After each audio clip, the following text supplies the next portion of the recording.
ont alimenté une foule de théories du complot. Mais pour le chercheur, quand on connaît les propriétés de l'aluminium, elles n'ont rien de mystérieux.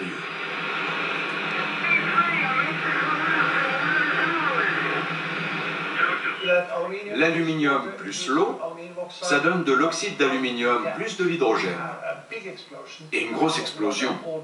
Une explosion équivalente à celle d'une bombe de 700 kg de TNT, voire davantage. Curieusement, le rapport officiel du gouvernement sur l'effondrement des Twin Towers ne fait pas mention de l'aluminium. T-minus 10, 9, 8, 7, 6, 5. All three engines up and burning. 2, 1, 0. And liftoff, the final liftoff of Atlantis. Shoulders of the space shuttle. America will continue the dream. Lors du décollage, la décharge d'énergie des navettes spatiales, comme ici Atlantis, est extraordinairement violente, mais elle reste sous contrôle. Du fait de sa densité énergétique, l'aluminium entre depuis de nombreuses années dans la composition du carburant des fusées.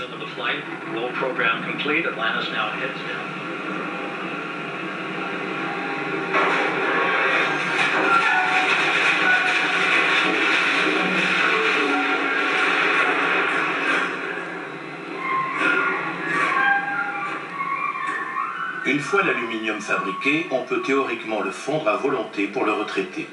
Car il faut savoir que le recyclage de l'aluminium nécessite 2 fois moins d'énergie que la fonte de la ferraille usagée.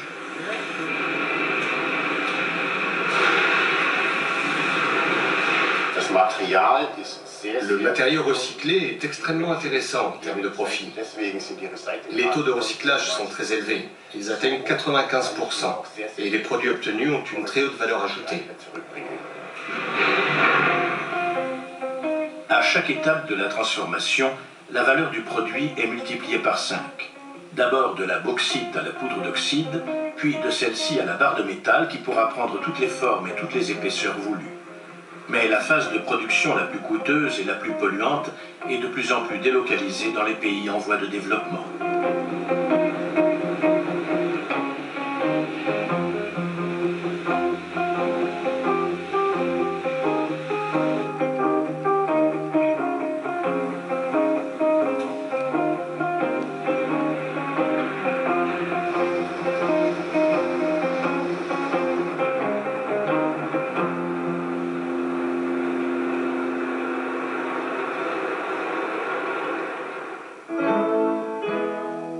Dans les crèmes solaires, l'aluminium facilite l'application du produit sur la peau et augmente son indice de protection.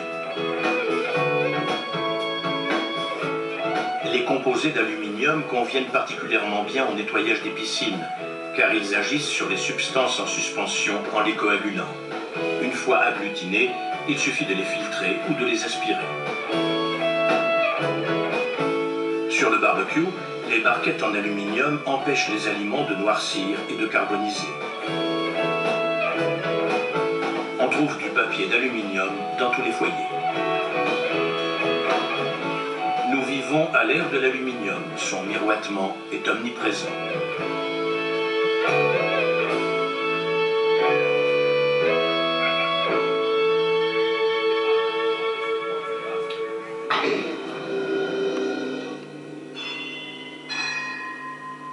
L'eau de surface étant généralement plus sale que l'eau souterraine, on la traite souvent à l'aide de composés d'aluminium. Par exemple, dans la station d'épuration de Camelford, dans le sud-ouest de l'Angleterre. En 1988, il s'est produit un incident qui a eu des conséquences dramatiques. Je passais par ici tous les matins pour aller chercher les journaux, le long de la rivière. Ce jour-là, la berge était couverte de poissons morts. Plus un seul n'était vivant.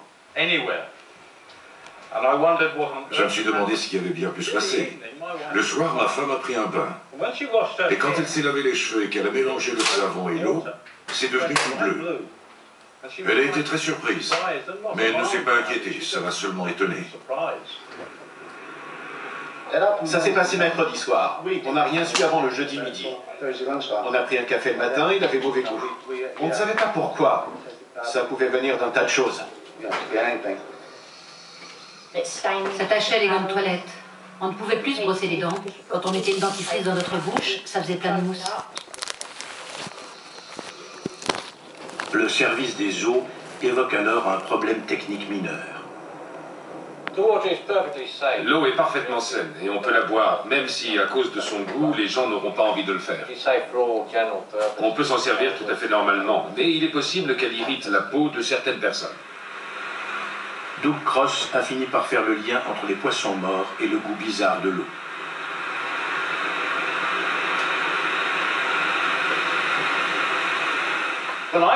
Quand je suis arrivé le matin, il y avait des poissons morts ici, pas plus haut au-delà du barrage.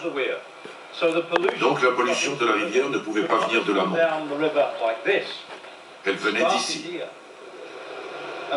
C'est alors que quelqu'un a dit que plus loin sur la route, on avait vidangé les conduites d'eau pendant la nuit dans la rivière de l'autre côté du pont. C'est ce qui avait tué les poissons. En d'autres termes, notre eau potable était empoisonnée. Quelques semaines plus tard, les représentants du service des eaux ont fini par expliquer ce qui s'était passé. Un chauffeur de camion avait déversé par erreur un chargement de sulfate d'aluminium dans le réservoir d'eau potable. L'eau contaminée est passée directement dans les conduites d'alimentation du secteur. Lorsqu'il s'est aperçu de l'erreur, le service a tout bonnement laissé l'eau souillée s'écouler, ce qui explique la mort des poissons. À l'époque, Doug Cross est à la tête du comité pour la reconnaissance du scandale. Ce qu'il faut qu'on sache maintenant, c'est quels seront les effets à long terme de cet accident. Je pense qu'il y a eu pas mal de négligence dans le suivi de cette affaire. On n'a pas recueilli tous les indices existants.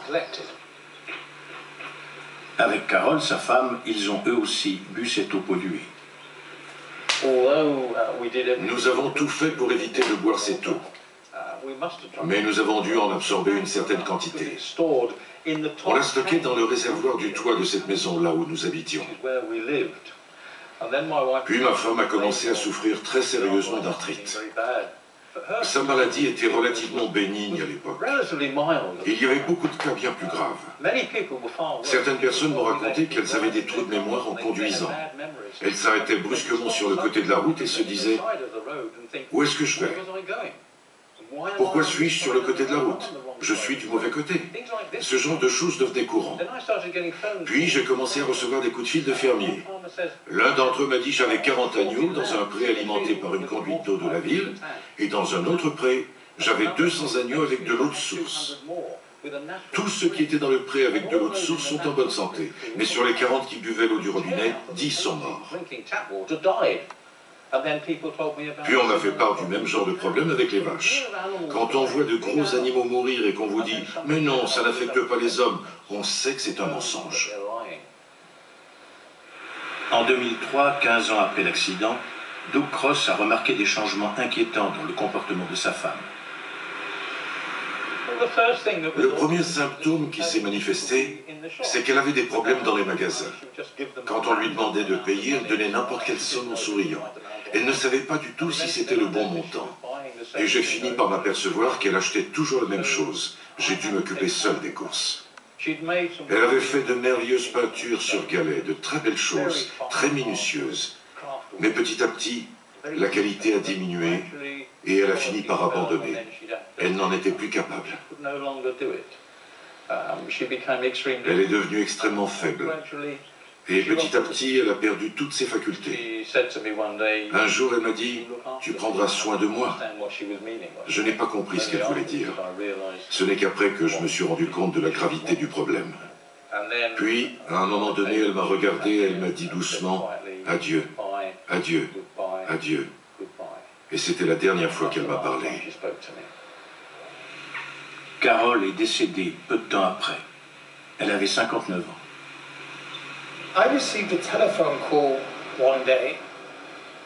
Un jour, j'ai reçu un coup de téléphone de Doug assez surprenant. D'abord parce qu'il m'a annoncé que sa femme venait de mourir, et ensuite parce qu'il m'a expliqué qu'il était préoccupé. La cause de sa mort était inconnue, et il n'acceptait pas de ne pas savoir de quoi elle était morte. La médecine légale envoie à Christopher Exley un échantillon du cerveau de Carol Cross. Il l'analyse et en profite pour examiner sa teneur en aluminium.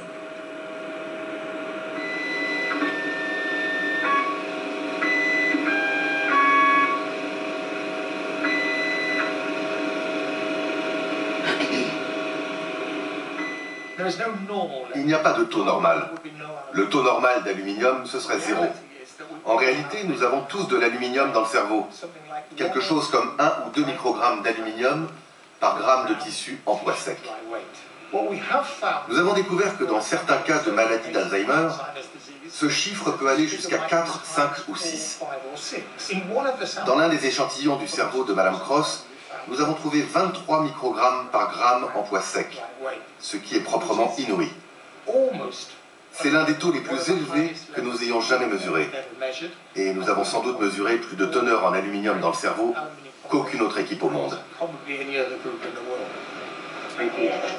Le comité de défense de Camelford continue de se réunir aujourd'hui.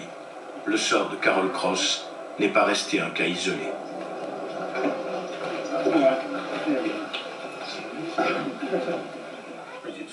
Bridget a beaucoup lutté pendant ses 18 derniers mois de vie.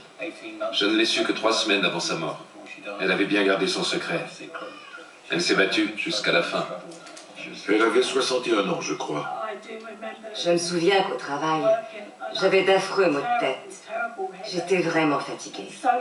J'avais une terrible envie de dormir. Il a commencé à perdre la mémoire vers la fin.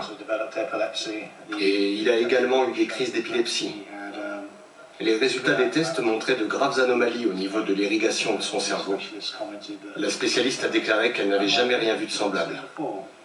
En clair, elle a dit que de nombreuses parties du cerveau de Richard n'étaient plus irriguées par du sang. Le cerveau était mort.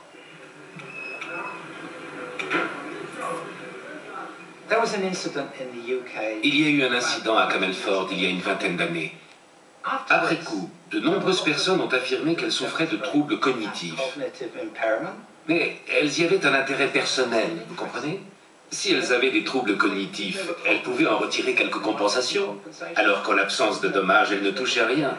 Voilà le genre de problème qu'on rencontre.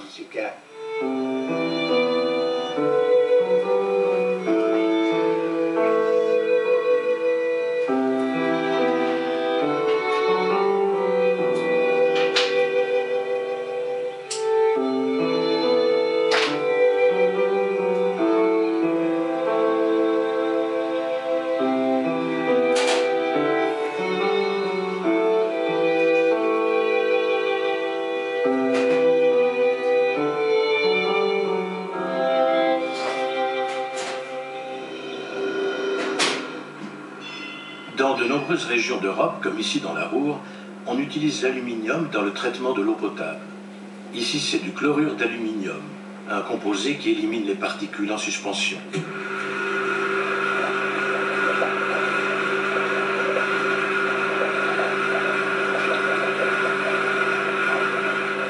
En fin de parcours, l'eau traitée passe dans des bassins de décantation.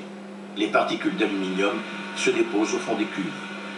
Dans la station d'épuration, on peut procéder, si nécessaire, à une deuxième flocculation. Lorsque l'eau est très polluée, nous pouvons procéder ici, dans la station de production, à un nouveau tamisage. Le chlorure de polyaluminium va agréger les petites particules que nous pourrons ensuite éliminer par filtrage. On obtient alors ce qu'on appelle de l'eau potable, une eau absolument propre.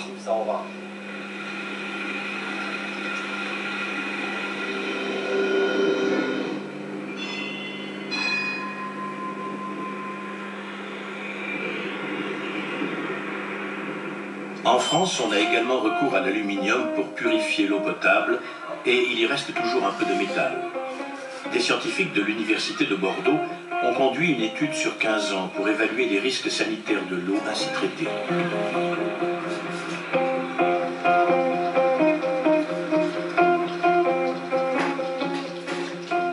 Les soupçons se sont vérifiés.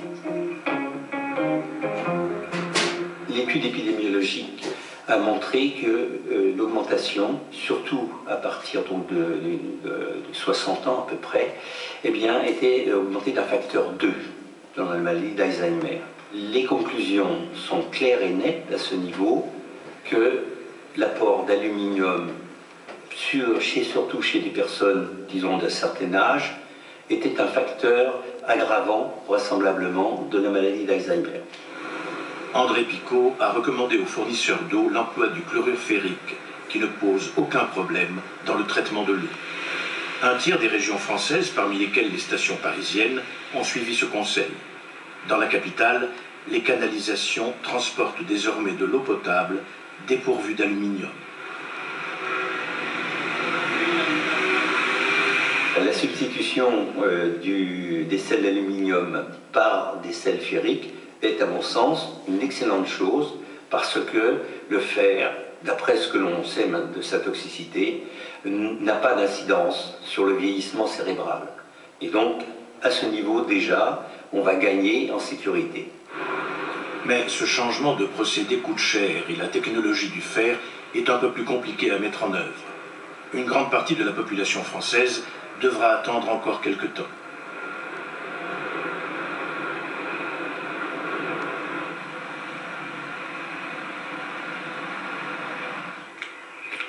Il y a 3 ans, Gerhard Brauer a appris qu'il était atteint de la maladie d'Alzheimer. Pour ce dentiste berlinois et Birgit, sa compagne, la moindre tâche quotidienne est devenue un défi.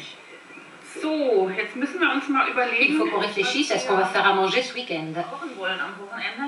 Et je vais regarder, on a encore du pesto. Ah oui, On pourrait faire une salade et quelques pâtes. ça fera un repas. Et après, Pour demain, des filets d'agneau. tu crois qu'ils en ont? Oui. Oui, super. Tu y vas? Je te note tout. Je vais trouver le magasin. Tu vas le trouver. Mais est-ce que tu vas trouver des filets d'agneau? Bien sûr, s'ils en ont. Et pour Lol, il faut des saucisses. Reviens-nous sains et saufs. On verra.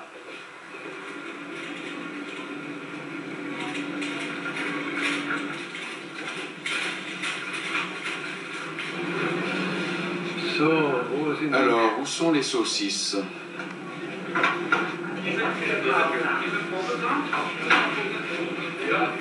Je ne trouve pas les saucisses.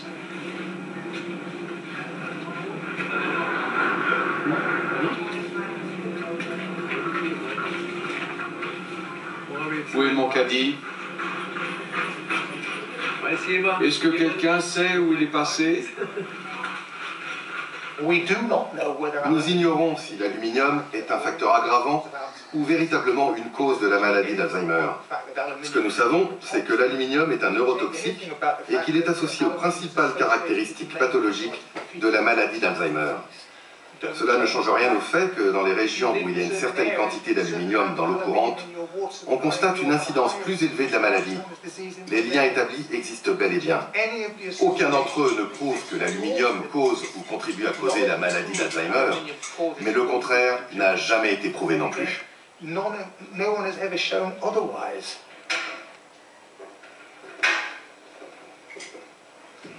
Gerhard Brauer nous fait visiter le cabinet dentaire où il exerçait. Les dentistes sont amenés à manipuler des alliages d'aluminium. On a déjà mis en évidence le lien entre l'utilisation de ce métal et certains problèmes de santé chez les prothésistes dentaires. Il y a 3 ans, Gerhard Brauer a dû fermer son cabinet. Depuis, beaucoup d'objets lui sont devenus étrangers.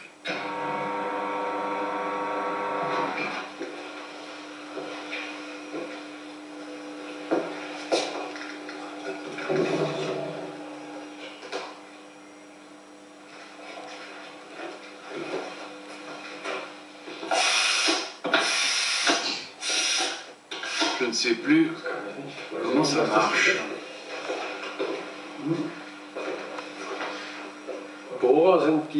Les fraises servent à soigner les dents. On se sert de ces instruments pour mieux voir dans les angles et tout ça. Et puis, bien sûr, il faut aussi regarder avec ces sondes, enfin, avec les doigts, si tout est comme il faut.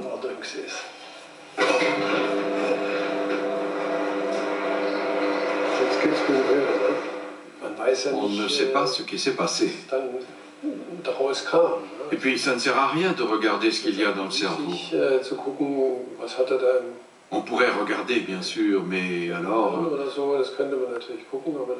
On ne devrait pas le faire, sinon, c'est qu'on est mort. Étonnamment, la plupart des chercheurs qui travaillent sur les causes de la maladie d'Alzheimer font l'impasse sur l'aluminium.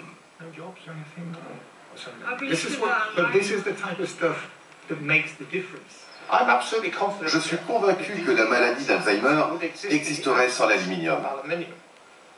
Mais est-ce qu'elle surviendrait chez des gens si jeunes? On vivrait peut-être jusqu'à 150 ans en l'absence d'aluminium. Et est-ce que la maladie serait aussi violente? Peut-être qu'elle serait moins agressive, moins débilitante, et que les personnes atteintes mèneraient une existence moins misérable entre le moment où elles sont diagnostiquées et le moment où elles meurent. Aujourd'hui, la majorité des gens pensent que ce n'est plus un problème, que l'aluminium n'est pas vraiment dangereux pour la santé. Un point de vue que Christopher Exley ne partage pas du tout.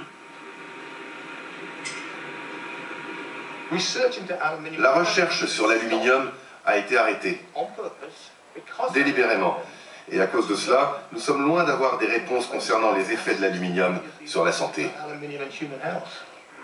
Même si peu de projets de recherche sont en cours, des études toujours plus nombreuses pointent le risque que présente l'aluminium pour la santé. C'est le cas à l'université Paris-Est, où Romain Guérardi, chef du service des maladies neuromusculaires, a été confronté à une pathologie nouvelle qui touche de plus en plus de personnes. Luc Braconnier est un cas typique. Cet agriculteur souffre de fatigue chronique et de douleurs musculaires tellement violentes qu'il ne peut pratiquement plus exercer son métier. Vous avez quel âge? 53 ans. Par rapport à des symptômes de chaud, froid, fatigue. Les patients présentent des douleurs musculaires diffuses, chroniques, un syndrome de fatigue très anormal, chronique, et ce qu'on appelle des troubles cognitifs, c'est-à-dire des troubles de la mémoire, des troubles de la concentration, qui les dérangent beaucoup dans leur vie professionnelle.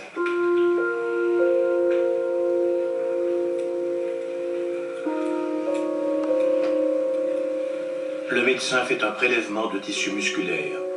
Les résultats lui paraissent d'abord déconcertants. Dans les régions enflammées du muscle, on trouve d'innombrables macrophages, des phagocytes du système immunitaire. On voit une nouvelle pathologie qu'aucun pathologiste français spécialiste du maladie musculaire n'a jamais vue. On le décrit, on lui donne un nom, on s'aperçoit qu'il est très caractéristique, on l'appelle myofasciite à macrophage. Quelques mois après, on reçoit une information de collègues biophysiciens qui nous disent c'est très étonnant, vos macrophages sont remplis d'aluminium. Voilà. Vous voyez ici cette cellule, c'est le macrophage avec les inclusions d'aluminium dedans. On ajoute de l'aluminium aux vaccins pour augmenter leur efficacité. Dans la communauté scientifique, ces adjuvants sont parfois qualifiés de dirty little secret, de sales petits secrets, car personne ne sait exactement de quelle façon l'aluminium renforce l'efficacité du vaccin, ni ce que devient le métal dans l'organisme.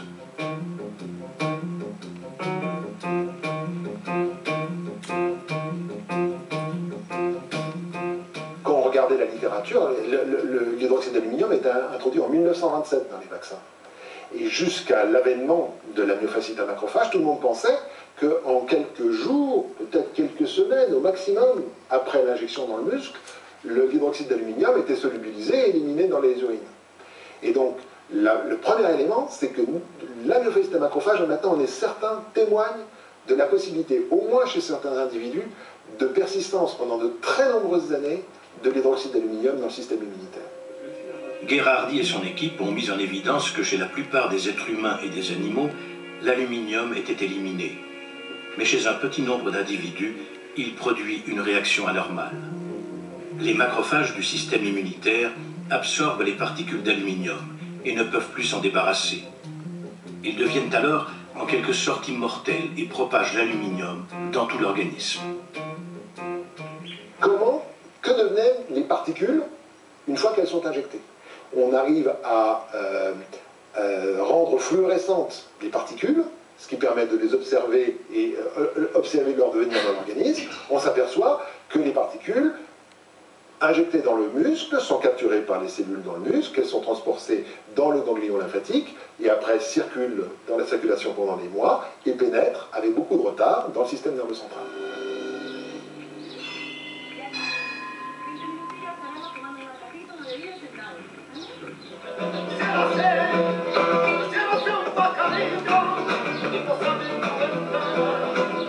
En mai 2012, la ville de Grenade, en Espagne, a accueilli un congrès international sur les maladies auto-immunes.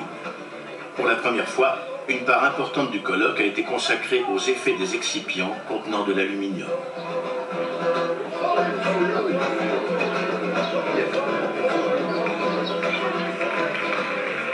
Le président du congrès est l'immunologue israélien Yehuda Schoenfeld.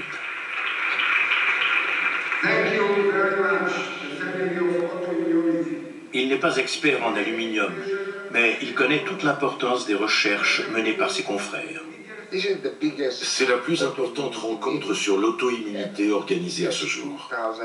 Il y a 2300 participants et nous avons 2 ou 3 séances consacrées à la question des adjuvants. C'est une combinaison de carbonate de magnésium et d'hydroxyde d'aluminium. Cela peut entraîner des phénomènes d'auto-immunité ou des maladies auto-immunes. Il y a peu de doute que l'aluminium soit une neurotoxine qui provoque tout un tas de phénomènes. Perte de mémoire, perte de contrôle cognitif et psychomoteur. Comprendre le fonctionnement de l'aluminium, c'est être à même de comprendre son mode d'action. Des particules minérales peuvent s'introduire dans le cerveau selon le principe du cheval de Troie. C'est très important. C'est la première fois qu'on peut démontrer avec certitude que des particules d'aluminium peuvent pénétrer dans le cerveau.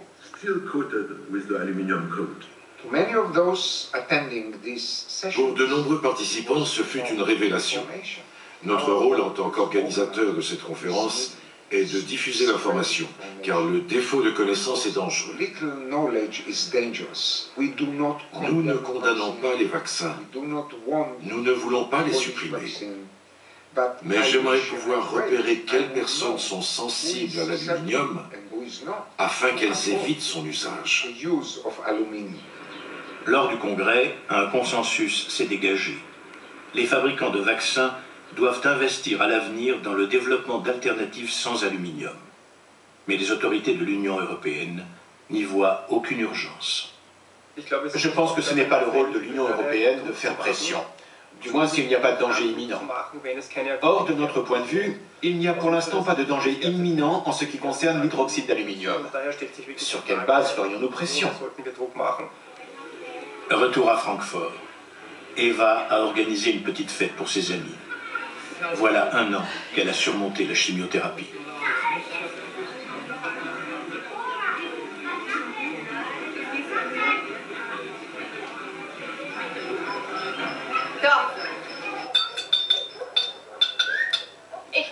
Je voulais dire quelques mots. D'abord, merci à tous. Pas seulement d'être là aujourd'hui, mais surtout parce que cette année, qui a eu ses hauts et ses bas, vous avez été à mes côtés. Que ce soit en m'envoyant chaque jour des SMS, en me faisant de la purée de pommes de terre pendant la chigno, ou en étant simplement là pour moi, comme mon ami. Merci d'être venu. À vous tous, santé.